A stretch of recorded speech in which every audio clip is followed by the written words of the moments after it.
अहंकार का फल। मूर्तिकार की कहानी। एक समय की बात है। एक गांव में एक मूर्तिकार रहता था। मूर्तिकला के प्रति अत्यधिक प्रेम के कारण उसने अपना संपूर्ण जीवन मूर्तिकला को समर्पित कर दिया था। परिणामतः वह इतना पारंगत हो गया था कि उसकी बनाई हर मूर्ति जीवंत प्रतीत होती थी। उसकी बनाई मूर्तियों को देखने वाला उसकी कला की भूरी भूरी प्रशंसा करता था। उसकी कला के चर्चे उसके गांव में ही नहीं, बल्कि दूर दूर के नगर और गांव में होने लगे थे। ऐसी स्थिति में जैसा सामान्यतः होता है, वैसा ही मूर्तिकार के साथ भी हुआ। उसके भीतर अहंकार की भावना जागृत हो गई। वह स्वयं को सर्वश्रेष्ठ मूर्तिकार मानने लगा। उम्र बढ़ने के साथ जब उसका अंत समय निकट आने लगा, तो वह मृत्यु से बचने की युक्ति सोचने लगा। वह किसी भी तरह स्वयं को यमदूत की दृष्टि से बचाना चाहता था, ताकि वह उसके प्राण न हर सके। अंततः उससे एक युक्ति सूझ ही गई। उसने अपनी बेमिसाल मूर्तिकला का प्रदर्शन करते हुए 10 मूर्तियों का निर्माण किया।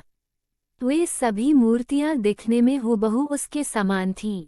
निर्मित होने के पश्चात सभी मूर्तियां इतनी जीवंत प्रतीत होने लगी कि मूर्तियों और मूर्तिकार में कोई अंतर ही ना रहा।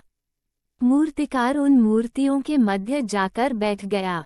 युक्तिनुसार यमदूत का उसे इन मूर्तियों के मध्य पहचान पाना असंभव था। उसकी युक्ति कारगर भी सिद्ध हुई।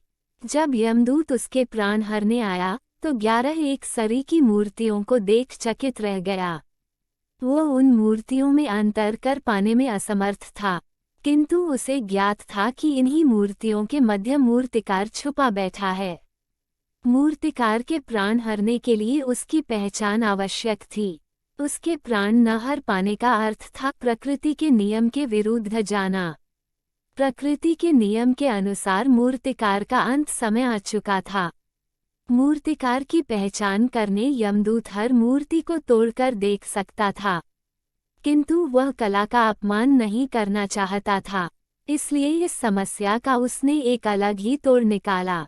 उसे मूर्तिकार के अहंकार का बोध था, अतः उसके अहंकार पर चोट करते हुए वह बोला, वास्तव में सब मूर्तियां कलात्मकता और सौंदर्य का अद्भुत संगम है।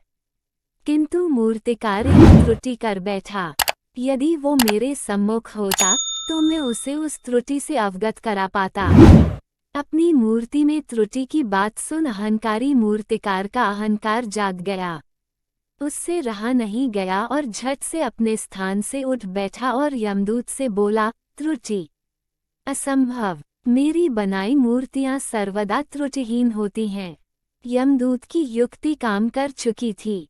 उसने मूर्तिकार को पकड़ लिया और बोला, बेजान मूर्तियां बोला नहीं करती और तुम बोल पड़े। यही तुम्हारी त्रुटि है कि अपने अहंकार पर तुम्हारा कोई बस नहीं।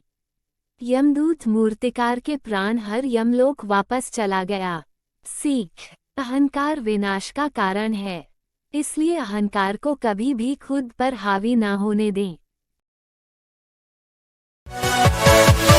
Yeah!